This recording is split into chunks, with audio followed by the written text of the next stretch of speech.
বাঘ যখন ফাঁকত পড়ে চামচিকেও তার পেছন মারে, এটাই হচ্ছে নিয়ম, এটাই কিন্তু থিওরি, যেটা সত্যি কথা।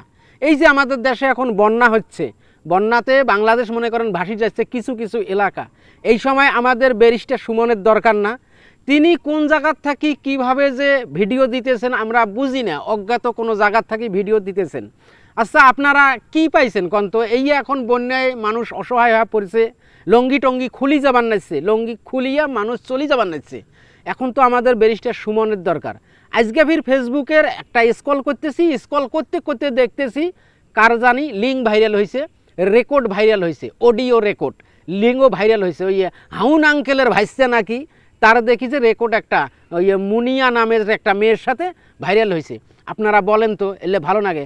সবচেয়ে বড় যে পয়েন্টটাই আমি কথা বলবো সেটা হলো ক্রিকেট নিয়ে। ক্রিকেটে নাকি মাশরাফিকে সভাপতি করা হবে বা যে কোনো একটা পদ দেওয়া হবে।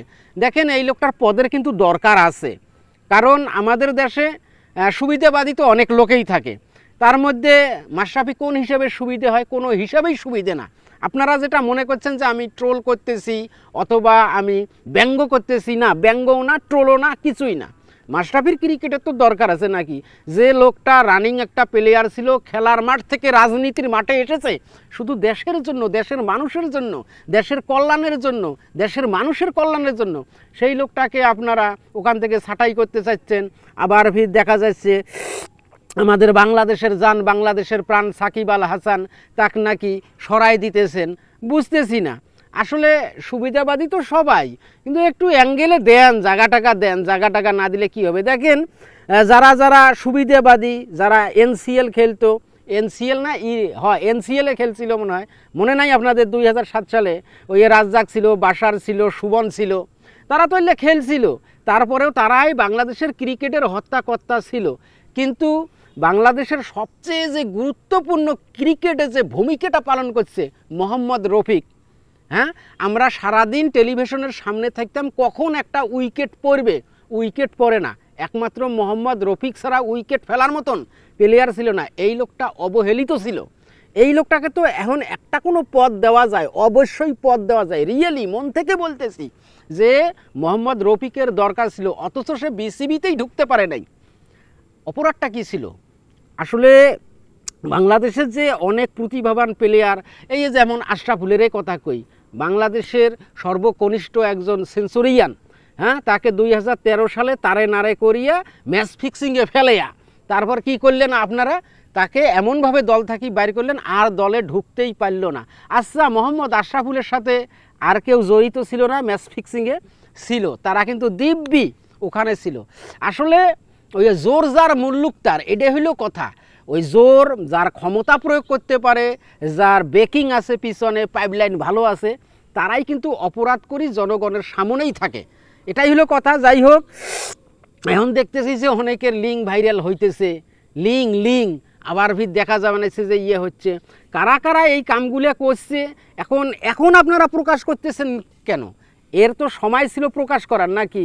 যখন এলে পাইছেন তখন আপনারা এই call record, audio record, video record সব কিছু প্রকাশ করতেন। আসলে সময়ে আমরা সবাই সৎ ব্যবহার করি, হ্যাঁ, এটাই হলো তো কথা। যাই হোক, আমার কথা হলো আমাদের ক্রিকেটটা সেই 25-26 বছর গেল, আমরা কিন্তু কাপের কও দেখতে পারলাম না। এবার ক্রিকেটটা এমনভাবে সাজানো উচিত যাতে আমরা অন্তত কাপ না পাই, অন্তত ফাইনাল তো খেলতে পারি। সেই হিসাবে যে প্লেয়ারগুলো অবহেলিত ছিল, নাসির অনেক দিন দলের বাহিরে ছিল, দলে আর নেওয়াই হয় নাই, ওই 82 সিমের মালিক, এই যে প্লেয়ারগুলো ভালো খেলে, এক কথায় কি পুরান চাইল ভাতে বাড়ে, যেটা সত্যি কথা, পুরান চাইল ভাতে বাড়ে। যাদের যাদের ভিতরে ট্যালেন্ট আছে, যাদের যাদের ভিতরে দক্ষতা আছে, যাদের যাদের ভিতরে প্রতিভা আছে, অবশ্যই ক্রিকেটে তাদের জায়গা দেওয়া উচিত। যেখানে যেখানে দুর্নীতি হয়েছে সেই দুর্নীতির জায়গাগুলো তদন্ত করিয়ে ওই লোকগুলো সরে দিয়ে ভালো যারা বোঝে, ভালো যে জিনিসটা যারা বোঝে তাদেরকেই সেই জায়গায় বসানো উচিত। আর লিঙ্ক তো এখন ভাইরাল হবে, কত মানুষের লিঙ্ক ভাইরাল হবে। ইয়ার দাদা আমাদের হাউন আঙ্কেল, এই হাউন আঙ্কেলও লিঙ্ক ভাইরাল হয়েছে, হ্যাঁ, কত বড় পাওয়ারফুল, কত বড় ক্ষমতাবান লোক, তারও লিঙ্ক এখন ভাইরাল হয়েছে। এখন তো সব কিছুই হবে। যাই হোক, দেশটা সুস্থভাবে চলুক, আমাদের ক্রিকেটটা এগিয়ে যায়। তারপরে এই যে বন্যায় যে পরিস্থিতি এখন দেখা যাচ্ছে, এতে আমাদের সেই মানে ব্যারিস্টারের দরকার আছে, মানে আমি সুমন সাহেবের কথা বলতেছি।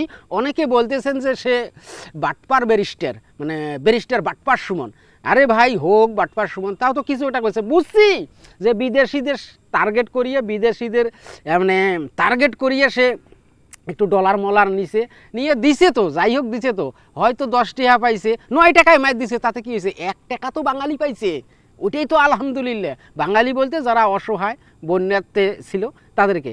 অতএব আমরা তো ব্যারিস্টার স্যারকে দেখতে পাচ্ছি না, সুলাইমান শুকন স্যারকে দেখতে পাচ্ছি না, মানে যারা যারা এই কোটা আন্দোলনে কোনো কথা বলে নাই, এখন তারা দেখতেছি যে সিপিআই চাপায় থাকিয়ে, ঘরের কোনায় থাকিয়ে, ব্যাকগ্রাউন্ড সাদার থাকিয়া সে ভিডিও করতেছে। ব্যারিস্টার সুমন কে ভাই, এতদিন কই আসলেন? ধীরে ওরে যৌবনের বাণী, ডাইকে মারবে খানি খানি, এটা কিন্তু বাঙালির স্বভাব। হ্যাঁ, দাদারও একদিন, দিদিরও একদিন, এখন দিদির সময় আসবে, দাদা তো অনেক কিছু করলো। Thank you.